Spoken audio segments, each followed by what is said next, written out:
Hi everyone, in today's video we're going to have a look at how to add details into your models without actually physically modeling them in. So we're going to do that using alphas we've created inside of Photoshop or any similar sort of image manipulation software. So I've got four of the same model here, so I'm going to show you a few different examples of what we got going on. So on the top ones, if I'm going to just turn on my wireframe so you can see what's going on, these top two are here are modeled in Fusion, so a CAD software, and you can tell they are because the topology is a bit of a mess and there's triangles everywhere.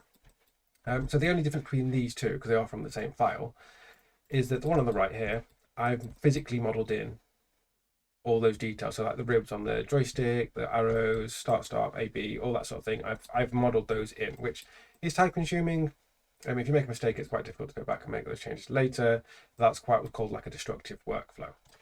The one on the left is the same model, but I went back and I sort of undid those things. So I've got that without those little details in there.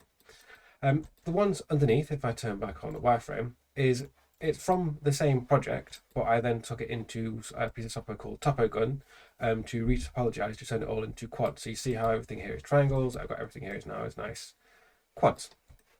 And again, so if I turn material preview off, so you can't see it just yet, these two are exactly the same model. Okay, now this here is a decal, which is why that looks like that's there.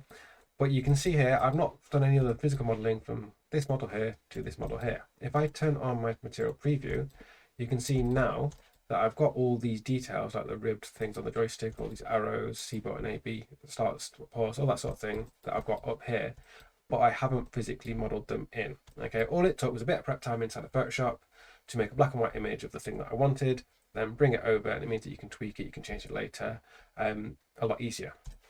So I'm going to show you how to do it on both a Fusion and a Blender model.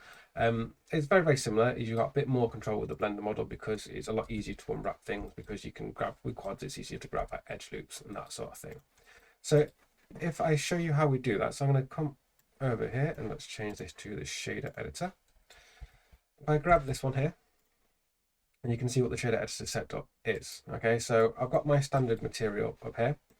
Okay, and then this is the bit that's sort of doing magic, so to speak. So we've got an image texture, and in this case, it's just I call it joystick. It's all these circles repeating in on themselves.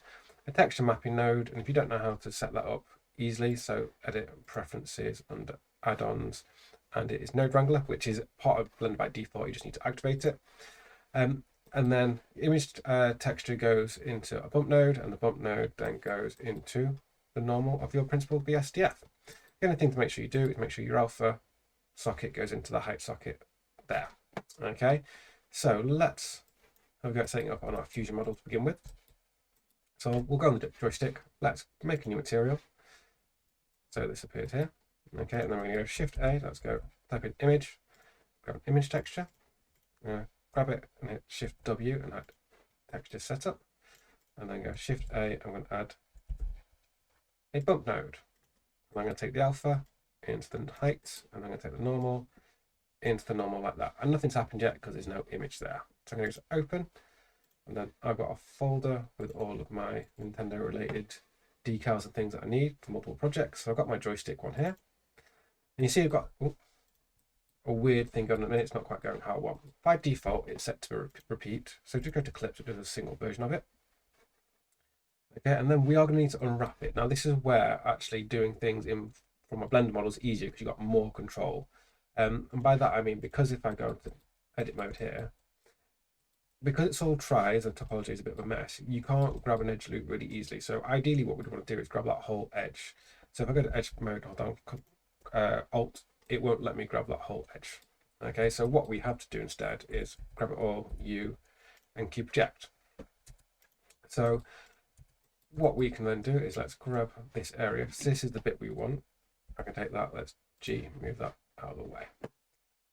Let's then grab the rest of the UVs. I'm going to move that up out of the way like that. And then we're going to bring that over. S to scale. And you can always tweak that however you want, depending on where you want it to be. Maybe that a bit too big. Like that. So that's placed it in there. So the only difference with the Blender model is that's a little bit easier to do. Let's jump back over to the shader editor because we can play around with this a bit more if we want. So that looks like it's sticking out at the minute. We could go up, click on invert to make it stick in if you wanted to. And you can also play with the strength. So 1 is quite strong, so let's go to like 0.5, something like that. So we've got that set up.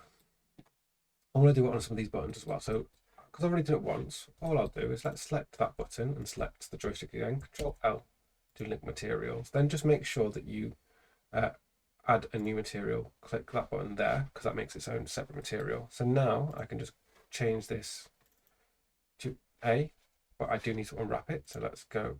I'm going to make this its own one. So let's go to grab our A. Now again, we'll need to unwrap it. So let's go to UV editor, tab, create a new cube project, and then let's just grab the bits that I want there, make that bigger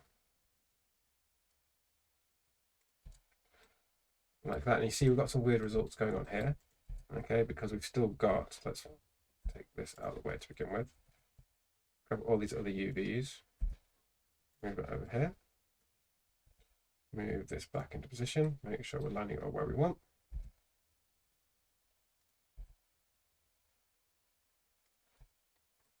Something like that.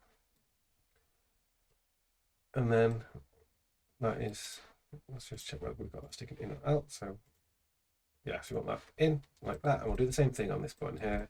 Let's grab this button, grab that one, Control L, link material, make that its own new material, and then we can just change that to B. And then we need to do the same thing, UV editor,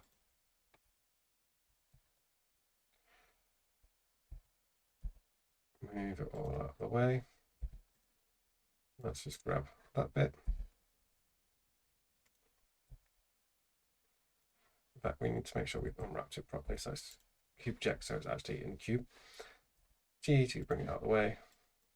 Grab that bit.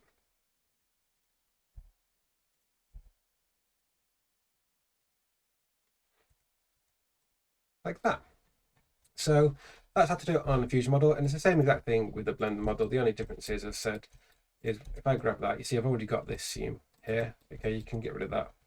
I can grab that whole edge by holding down Alt and clicking on it, and I can go on my clear seam. So if I wanted to pick this whole edge, I can have Alt and just click on that, and it grabs that whole edge. Right click, mark seam, and then when I unwrap, I've got just this bit. So that's the only real massive benefit of having quads when you're just doing like a still image of a final render. Hopefully you found that useful and interesting. You got any questions, leave a comment down below, or email me at design with Simon@outlook.com.